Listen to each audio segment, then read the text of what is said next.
गुरु महाराज ने कुछ भक्तों का प्रश्न सुन रहे थे। भक्त का कहना था, यानी जिज्ञासुओं का कहना था कि हमने सुना है कि गुरु ही भक्त को खोजता है, गुरु ही शिष्य की खोज में रहता है। कुछ लोग कहते हैं नहीं, भक्त ही गुरु की खोजता है। बहुत कथानक में भी यही बात आती है कि भक्त खोजते खोजते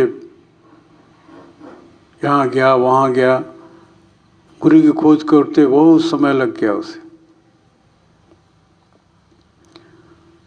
लेकिन दोनों ही सत्य है। उन्होंने कहा कि दोनों ही सत्य है। भक्त भी गुरु को खोजता है और गुरु भी भक्त को खोजता है। लेकिन वैसे गुरु बहुत कम मिलते हैं जो शिष्य को खोज रहे होते हैं। वो गुरु बड़े पीड़ित हैं, उन्हें कोई मिल नहीं रहा है। जब वो भक्त अवस्था में थे तो बहुत सारे शिष्य थे,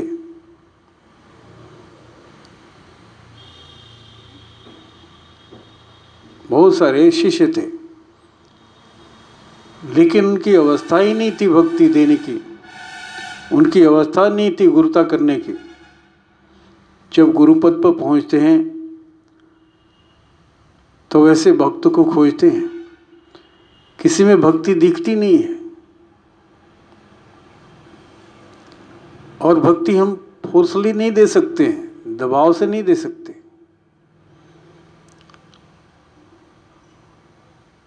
भक्ति तो एक रजामंदी है। जब हम राजामंद होते हैं भक्ति करने के लिए, तभी कोई दे सकता है और दी हुई चीज हमें मिलती है।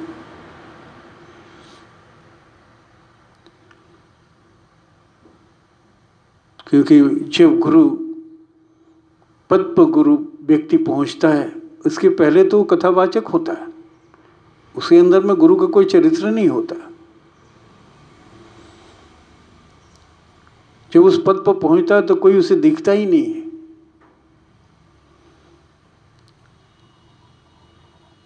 और वो रचना करना चाहता है, रचना करने के योग्य नहीं है।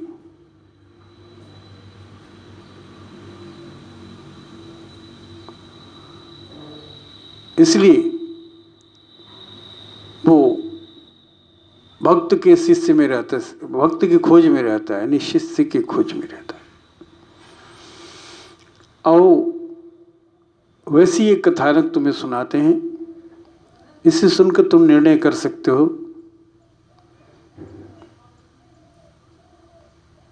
एक कर्नाटक में एक गांव था, और उस गांव में एक युवक रहता था। युवक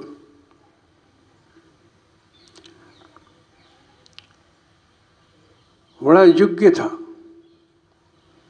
बड़े भाव और प्रेमी था। वो सबकी सुधि रखता था, पूरे गांव वालों को सुधि रखता था। सब लोग उससे खुश रहते थे, सब लोग प्रसन्न रहते थे। क्या बूढ़ा क्या बच्चा, अगर 2 दिन वो नहीं दिखता था गांव के अंदर तो लोगों के अंदर में हलचल मच जाता था। बच्चे उन्हें बहुत याद करते थे क्योंकि वो बहुत प्यार देता था, और बूढ़ों को बहुत सेवा देता था। बूढ़े भी बहुत याद करते, जवान भी बहुत याद करते। इस तरह का उसका स्वभाव था, और ऐसा स्वभाव सबको पसंद होता है।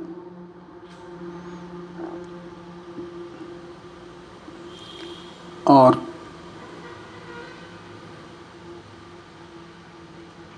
उसके पास कोई जमीन जायदाद नहीं थी, एक घर था, कुछ धंधा करता था।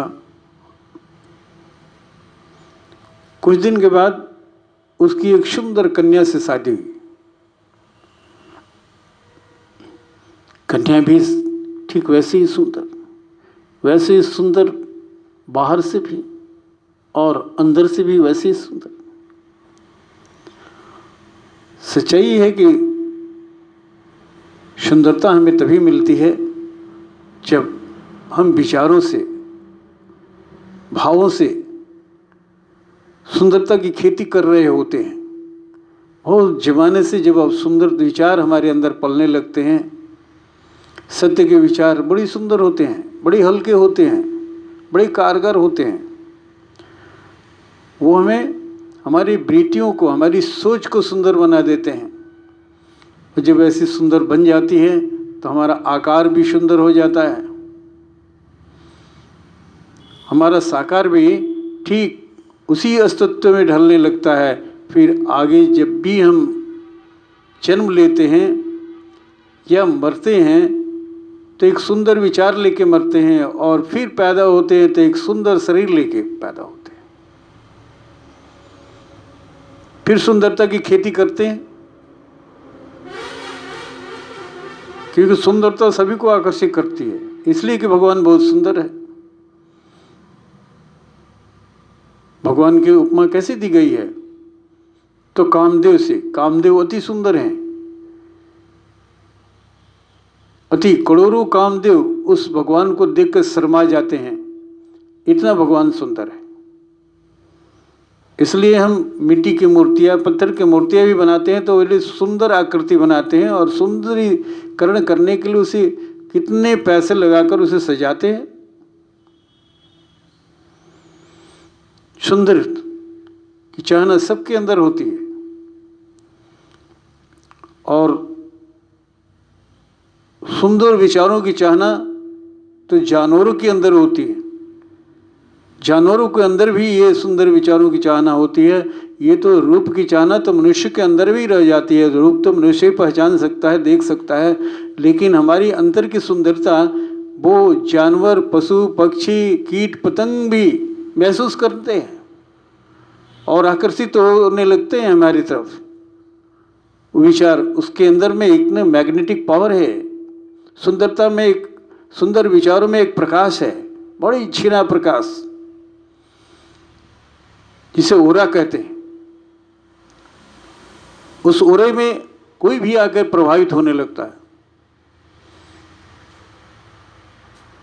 शायद ऐसा ही उस युवक के अंदर में रहा होगा कि उस ओरे में बच्चे भी आते हैं तो वो लिपटने लगते हैं, और एक दिन नहीं देखे तो उसकी याद आने लगती है, और बूढ़े भी जवान भी सब फिदा हैं उसकी। वैसे ही विचार वाली एक पत्नी भी मिल गई। अब क्या कहना था, ये सुंदरता और भी बढ़ गया।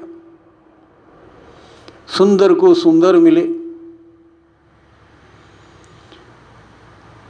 अब कुछ दिन के बाद एक संतान पैदा हुआ, एक बच्चा, एक लड़का पैदा हुआ, और इस सुंदरता में चार चांद लग गया। दोनों का प्रेम केंद्रित हो गया उस बच्चे पर,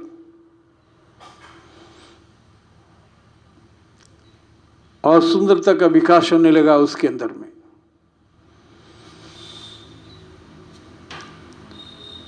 और जैसे 6 महीना हुआ वैसे मां मर गई।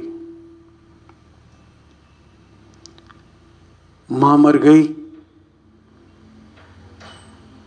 अब उस युवक को ही मां बनना पड़ा। मां और बाप दोनों का रिश्ता निभाना पड़ा। कहते हैं कि 6 महीना और बीता तो बाप भी मर गया। अब वो अकेला हो गया, घर में कोई नहीं। मृत्यु की खबर सुनकर के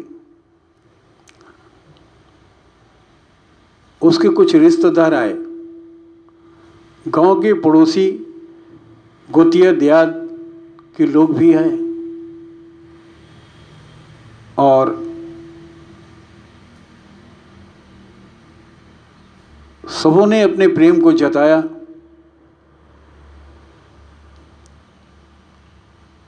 दुख प्रकट किया। अब क्या होगा? एक छोटा सा शिशु, 1 साल का लड़का, जिसका कोई नहीं है, उसमें से 2-4 लोग तैयार हुए उस लड़कों को ले जाने के लिए, पालने के लिए, उनके संबंधियों ने।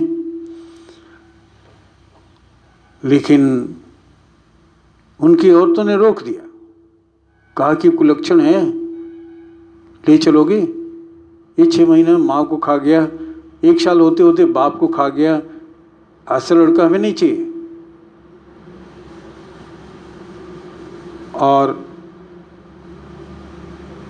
कहते हैं कि जब कोई भी नेगेटिव बात आप बोलिए तो पॉजिटिव को भी नेगेटिव बना देता है, उसके अच्छे विचारों को भी शौक लेता है। सुखा दिया जिसने एहसान प्रकट किया था, जिस पति ने, उसके विचारों को शोषण कर ली उस औरत ने, नेगेटिव बात कहकर, एक शंका है, एक डरावनी बात कह करके। और चुप हो गए सारे लोग, क्योंकि नेगेटिव उन्हीं के लिए नहीं बोला। जितने लोग थे सब लोगों ने सुना, जिनके अंदर में भावना नहीं रही होगी कि ये अशुभ की बात सोचे भी नहीं होंगे, वो उन्होंने भी सुन लिया। और सुन लिया तो थोड़ा बहुत तो सहानुभूति जो दिखा रहे थे पालने पोसने का, वो भी उनके अंदर से निकल गया। और सब देख करके धीरे धीरे चले गए। कुछ ही दिनों से एक साधु बाबा उसी गांव के सिवान पर एक सरकारी छोटी सी जमीन, सरकारी जमीन थी, उसमें अपनी मड़ई बनाकर रहने लगे थे। जब उन्हें पता चला, इस मृत्यु की खबर हुई, क्योंकि वो नौजवान उस बाबा के पास भी जाता था, बड़ी प्रेम करता था बाबा, बाबा भी उससे बहुत प्रेम करते थे। जब बाबा को पता चला कि ऐसी ऐसी घटना हो गई है, उसके सारे रिश्तेदार आए थे, गांव वाले भी आए थे, और सब विदा हो गए, सब चले गए। और इस तरह से उन लोगों ने कहा, उस बच्चे को छोड़ गए, कोई उठाया नहीं।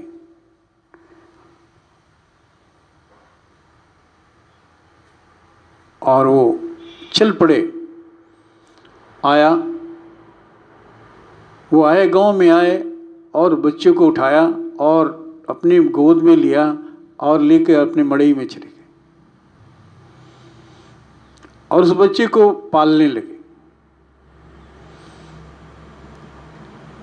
जब बच्चे को ले गए तो सब लोगों को बड़ा ये हुआ कि हम लोग जो नहीं कर सके, बाबा कहाँ, गैर आदमी, इससे कोई मतलब नहीं है, वो बाबा उस बच्चे को ले गए और हम लोग अपने घर में नहीं रह सकते।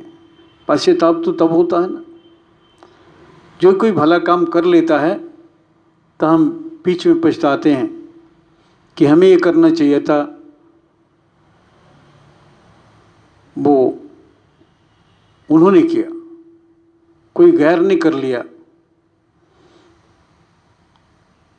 अब पछताने से क्या फायदा, बात तो बीत गई, हाथ से समय निकल गया, समय तो आपका इंतजार नहीं करेगा ना। और इसी तरह से अपने हम समय को, हर समय अपने समय को निकालते रहे हैं और पश्चाताप करते रहे हैं। अंत में सबसे ज़्यादा पश्चाताप करते हैं जब जाने का समय होता है और एक पश्चाताप लेकर जाते हैं कि हमने ये नहीं किया, वो नहीं किया, इसकी वजह से रुकना चाहते हैं, लेकिन वो शक्ति, ले जाने वाली शक्ति छोड़ती नहीं है, जबरदस्ती खींच के निकाल लेती है और लेके भाग जाती है। इस तरह से वो बाबा बच्चों को पालने लगे, बच्चा बड़ा हो गया, बड़ा होने लगा, अब वो रोज उसी शिक्षा देने लगे बाबा देखने से लग रहा था कितनी जल्दबाजी में है वो। लग रहा है कि उसी बच्चे के लिए उन्होंने पहले से मड़ई बना कर रखा था। लग रहा था कि उस बच्चे का इंतजार था। और इस तरह से जैसे जैसे बड़ा होता गया वैसे वो शिक्षा देना शुरू कर दिए। दिन रात उसके अंदर में विद्या का अंकुर डालने लगे और अपरा विद्या के साथ साथ यानी संसारिक विद्या के साथ साथ परा विद्या का ज्ञान भी देने लगे।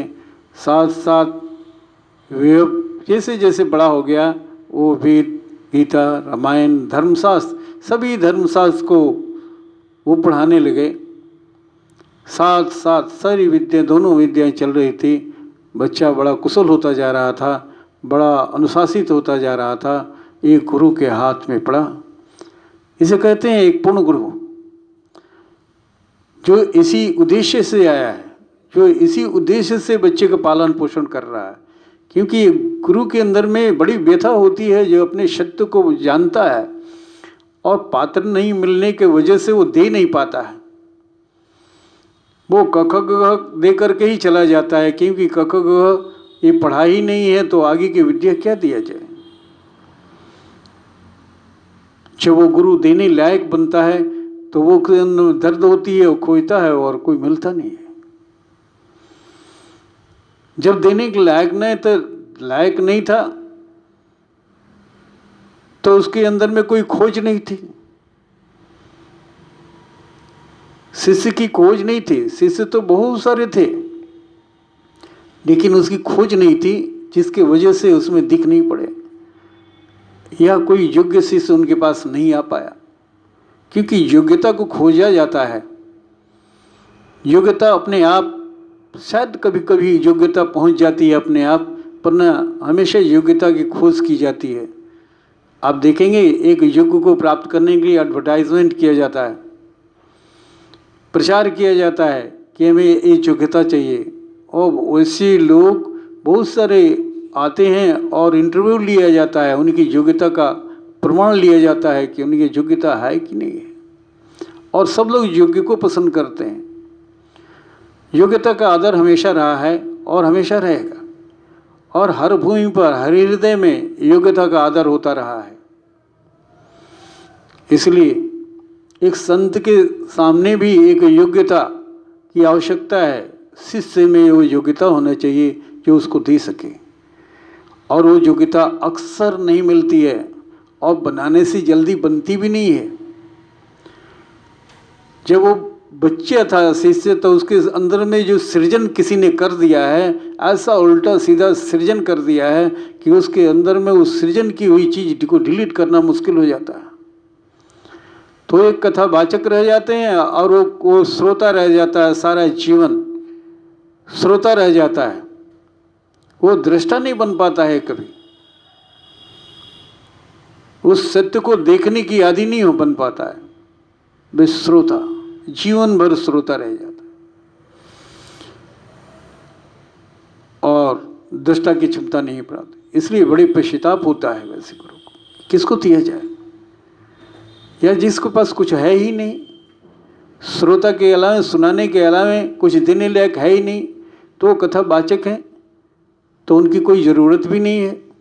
लेकिन सतगुरु जो है, जिस सत्य जिसके अंदर में है, सत्य दूध की तरह है।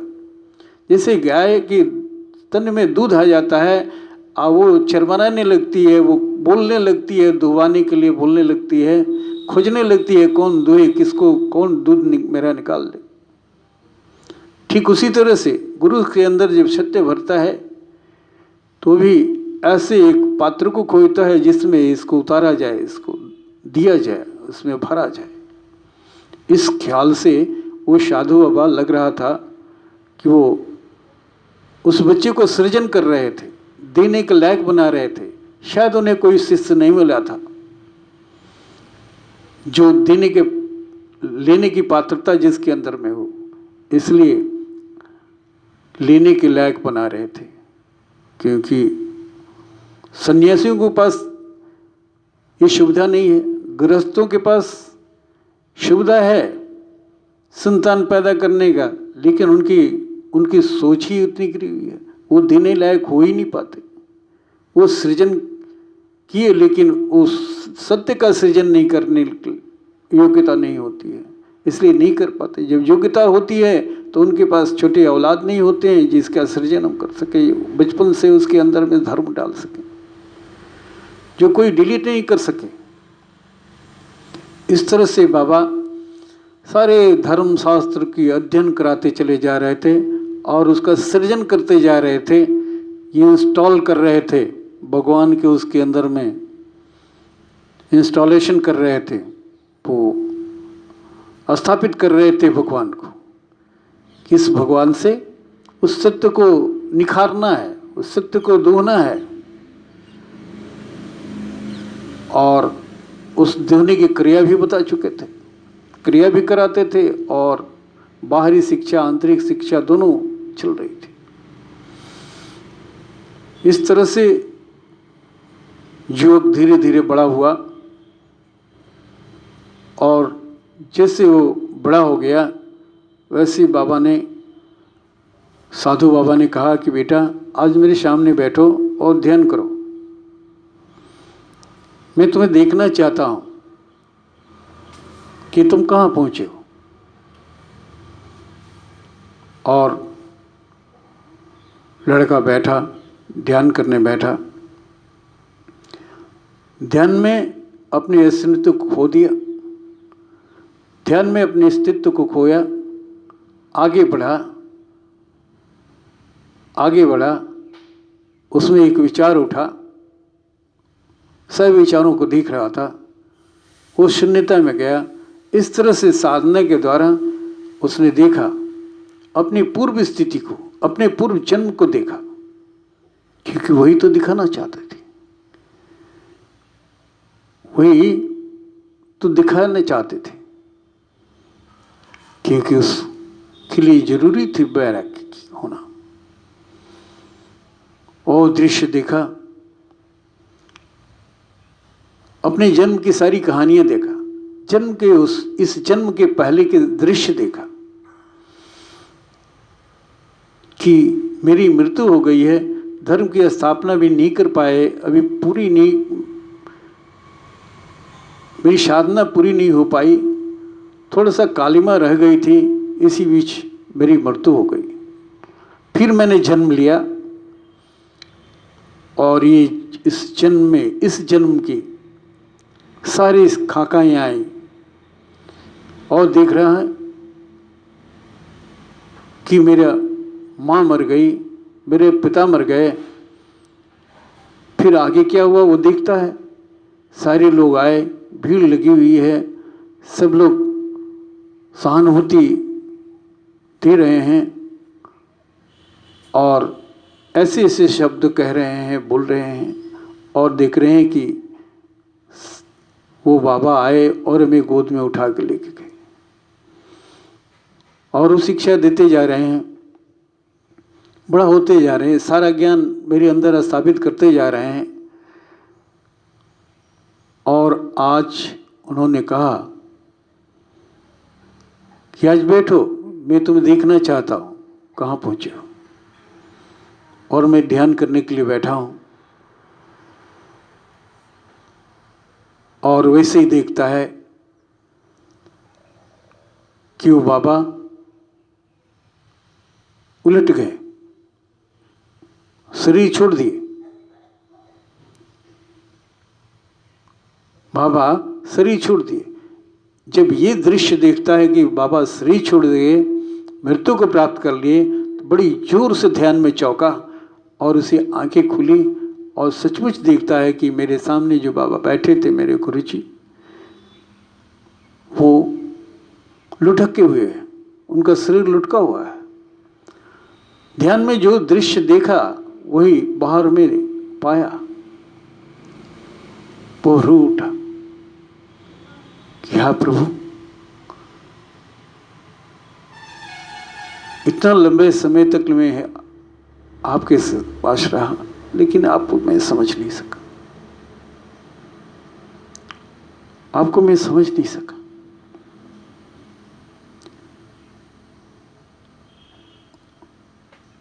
उन्होंने कहा कि देखो यही है गुरु की स्थिति, गुरु की यही चाहना होती है। वो मजबूर होता है उस गाय की तरह, अपनी विद्या देना चाहता है, अपना धन दौलत अपने बच्चों को समर्पित करना चाहता है, लेकिन कोई बच्चा बनना नहीं चाहता है, किसके अंदर में योग्यता नहीं होती है, सब श्रोता बन के ही रह जाते हैं। भीड़ें तो बहुत इकट्ठी होती है, लेकिन श्रोताओं की इकट्ठी होती है, उन भक्तों की नहीं। क्योंकि पिछली चीज़ों को किसी के अंदर से डिलीट कर देना, साफ कर देना, हटा देना और अपनी नई चीज़ अपने बीज डाल देना बहुत मुश्किल होता है। ये झरंगा खेती हो जाती है, ये घन खेती नहीं होती है।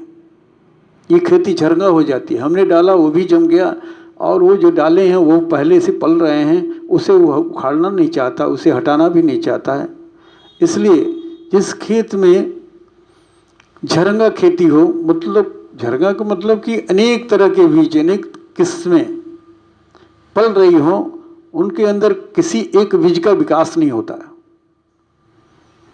एक बीज का जब विकास नहीं होता, एक फसल लग नहीं पाती है। ऐसा नहीं कि सब फसलें काट ली जाए, काटने लायक नहीं होती है। एक जवान हो रही है तो एक झड़ रही है, एक अभी फूट रही है। भिन्न भिन्न किस्में हैं। इस तरह से पता चलता है कि कोई काम में नहीं आती है,